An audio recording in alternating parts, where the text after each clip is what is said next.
आज की modern technology ने हमारी लाइफ को काफ़ी इजी बना दिया है और हम लोग यह सोचते हैं कि विज्ञान के ज़्यादातर आविष्कार बीते 200 सालों की देन है। लेकिन हमारी यह सोच बहुत ही गलत है, क्योंकि हर समय काल में नए नए आविष्कार होते रहे हैं। उनमें से कुछ आविष्कार अब भी हमारे साथ हैं, लेकिन कुछ ऐसे भी हैं जो समय के साथ विलुप्त हो गए। तो हमारे साथ इस वीडियो में आखिरी तक बने रहेगा। हम आपके लिए लेकर आए हैं कुछ ऐसे ही विलुप्त हुए आविष्कार जो आज भी अगर मानव जाति के साथ होते तो यह दुनिया बदल चुके होते। चलिए शुरू करते हैं। Cloud buster. क्या आप इस बात पर यकीन करेंगे कि इस दुनिया में ऐसा भी आविष्कार हो चुका है जिसके जरिए जब चाहें जहां चाहें बारिश करा सकते हैं। यह बात सन 1951 की है, जब ऑस्ट्रेलिया के मनोविश्लेषण विल्हेम रिच ने अपने एक आविष्कार को दुनिया के सामने रखा। उनके इस आविष्कार से सबसे ज्यादा फायदा किसानों को होने वाला था, क्योंकि अक्सर अच्छी बारिश के अभाव में फसलें खराब हो जाती हैं। उन्होंने एक ऐसी मशीन तैयार की जिसके जरिए वो जब चाहें जहां चाहें बारिश करा सकते थे। इसके लिए उन्होंने एक अलग तरह की एनर्जी की खोज की, जिसे उन्होंने ऑर्गन एनर्जी का नाम दिया था।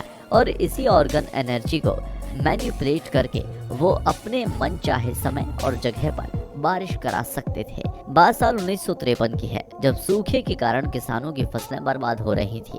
उसी समय दो किसान विल्हेम रिच के पास पहुंचे और उन्होंने कहा, अगर आप हमारे इस मुश्किल समय में अपने संयंत्र से बारिश करा देंगे तो हमारी फसल बच जाएगी। विल्हेम रिच ने 6 जुलाई 1953 को पहली बार अपने इस यंत्र का उपयोग किया। उन्होंने सुबह इस यंत्र को चालू किया और शाम तक बारिश शुरू हो गई। यह विज्ञान जगत का एक ऐसा बेहतरीन आविष्कार था, लेकिन इसके आविष्कार को इनाम मिलने के बजाय सजा मिली। और दरअसल सरकार ने उनके इस आविष्कार को गैर कानूनी घोषित कर दिया। इसके अलावा उनके दूसरे और भी आविष्कारों को गैर कानूनी घोषित कर दिया गया। उनके इस प्रयोग पर हमेशा के लिए रोक लगा दी गई। साथ ही उनको जेल के भीतर बंद कर दिया गया।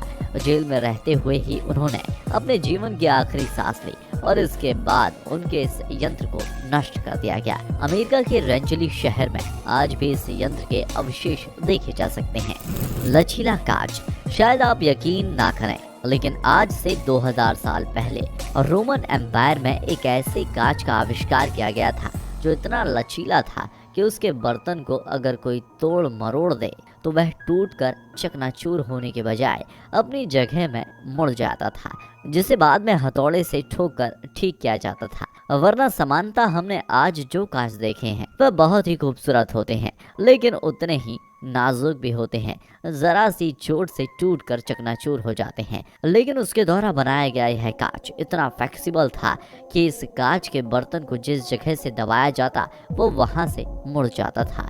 फिर वापस उस कांच को सीधा कर सकते थे। जिस आदमी ने वह कांच बनाया था वो उस कांच का कटोरा लेकर रोमन किंग टाइबेरियस सीजर के पास पहुंचा और उसने राजा को वो कांच का कटोरा भेंट किया और उसने कहा कि इस कांच को दुनिया में कोई भी नहीं तोड़ सकता। राजा ने उसकी बात सुनी और उस कांच को तोड़ने की कोशिश की, लेकिन वह कांच टूटने की बजाय अपनी जगह से मुड़ गया, जिसे बाद में हथौड़े की सहायता से उसने दोबारा कटोरे की शक्ल दे दी। फाइनली कांच का कटोरा नहीं टूटा। राजा यह सब देखकर हैरान हुआ। उसने पूछा कि तुम्हारे अलावा और कौन कौन यह कांच बनाना जानता है? तो उसने कहा कि मेरे अलावा दुनिया में इस तरह के कांच को बनाना और कोई नहीं जानता। उसका इतना ही कहना था कि राजा ने उस आदमी को मौत की सजा सुना दी, क्योंकि राजा को लगा कि अगर इस तरह का कांच का चलन आ गया तो सोने और चांदी की वैल्यू कम हो जाएगी। इसलिए राजा ने उस आदमी को मौत के घाट उतार दिया। इस तरह उस कांच का आविष्कार उस व्यक्ति के साथ ही चला गया और फ्लेक्सिबल ग्लास का रहस्य आज भी बरकरार है। डेथ रे। विज्ञान के इस दौर में निकोला टेस्ला को सभी जानते हैं, जिन्होंने अपने जीवन काल में बहुत से ऐसे आविष्कार किए जिन्हें हम आज भी अपने जीवन में इस्तेमाल कर रहे हैं। वह एक साइबेरियाई अमेरिकी वैज्ञानिक थे और दुनिया के महानतम वैज्ञानिकों में गिने जाने वाले निकोला टेस्ला ने बहुत बड़े बड़े आविष्कार किए।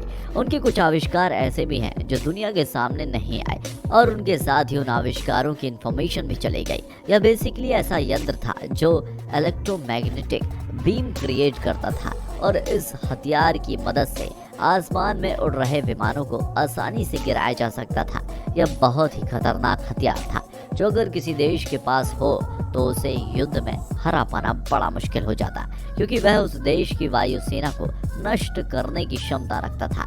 लेकिन टेस्ला अपने इस आविष्कार को कभी भी पूरा नहीं कर पाए।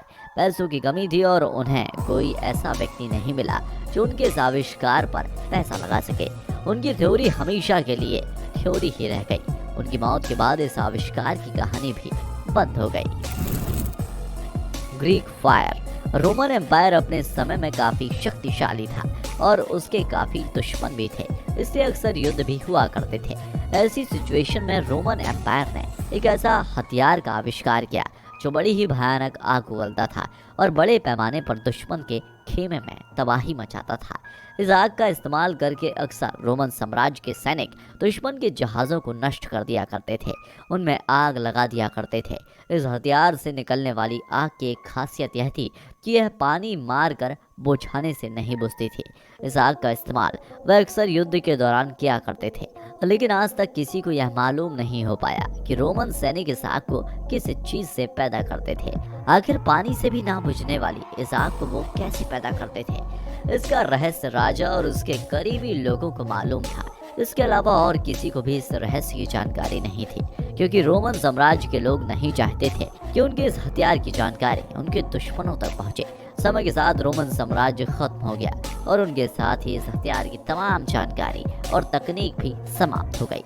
आज कोई नहीं जानता कि आखिर रोमन सैनिक किस तरह उस आग को पैदा करते थे। कुल मिलाकर ग्रीक फायर एक रहस्य बनकर रह गया। Salute digital coding system. वैसे तो अब हम कंप्यूटर के जमाने से आगे निकल आए हैं। आज हर हाथ में टैबलेट, लैपटॉप, स्मार्टफोन और गैजेट्स हैं। इनमें सबसे कॉमन है स्मार्टफोन। आजकल हम में से हर किसी के पास स्मार्टफोन मौजूद है। स्मार्टफोन खरीदते समय आप सबसे पहले क्या देखते हैं? उसकी रैम और स्टोरेज कैपेसिटी कितनी है, क्योंकि स्मार्टफोन में जितनी ज़्यादा रैम होगी वह उतना ही अच्छा और स्मार्ट वर्क करेगा, और स्टोरेज कैपेसिटी जितनी ज़्यादा होगी उसके अकॉर्डिंग ही हम उसमें अपना डाटा स्टोर कर सकते हैं। लेकिन यह बात भी सही है कि स्टोरेज कैपेसिटी कितनी भी ज़्यादा क्यों ना हो, यूज़ करते करते एक ना एक दिन स्मार्टफोन की मेमोरी वैसे भी फुल हो जाती है। ऐसी सिचुएशन से निपटने के लिए हमारे पास अब तक कोई भी सॉल्यूशन मौजूद नहीं है।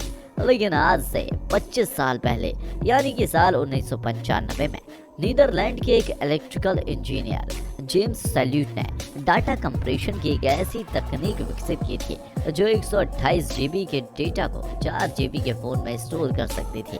एक हाई क्वालिटी मूवी को कुछ केबी में स्टोर कर सकती थी। इतनी ही शानदार खोज को लेकर वह फिलीपींस कंपनी के पास गया, जहां उन्होंने एक 64 केबी की छोटी सी ड्राइव में 8 फिल्में स्टोर की और उसे चलाकर भी दिखाया। अभी उनकी इस डिवाइस को मार्केट में लाने का प्लान चल ही रहा था कि 11 जुलाई 1999 को एक बड़े ही रहस्यमय तरीके से उनकी मौत हो गई, और जिस ड्राइव में उन्होंने इस सॉफ्टवेयर की कोडिंग की थी वह ड्राइव भी गुम हो गई। और इस तरह का एक बेहतरीन आविष्कार हम लोगों के सामने आने से रह गया। सोचिए अगर वह आविष्कार जनरलाइज हो जाता तो स्मार्टफोन में कैपेसिटी की प्रॉब्लम बहुत हद तक कम हो जाती। दोस्तों, अगर ये आविष्कार आज होते तो हमारी दुनिया का स्वरूप कैसा होता? हमारे और आपके जीवन में क्या परिवर्तन हो चुके होते? क्या आपको भी लगता है कि अगर ये आविष्कार आज भी हमारे बीच होते तो हमारी दुनिया आज से बेहतर होती? विज्ञान की दुनिया में ऐसे बहुत से आविष्कार हैं जो समय के साथ चलते हैं, लेकिन कुछ आविष्कार ऐसे भी होते हैं जो समय के साथ सामने नहीं आ पाते और एक बार फिर गुमनामी के अंधेरों में खो जाते हैं। वीडियो को आपने आखिरी तक देखा, इसके लिए आपका बहुत बहुत शुक्रिया। हमारी पूरी टीम इस वीडियो पर आपके कमेंट का इंतज़ार करेगी, इसलिए अपने विचार कमेंट बॉक्स में ज़रूर रखिएगा। हम फिर मिलेंगे एक नए वीडियो में। तब तक के लिए जय हिंद, जय भारत, वंदे मातरम।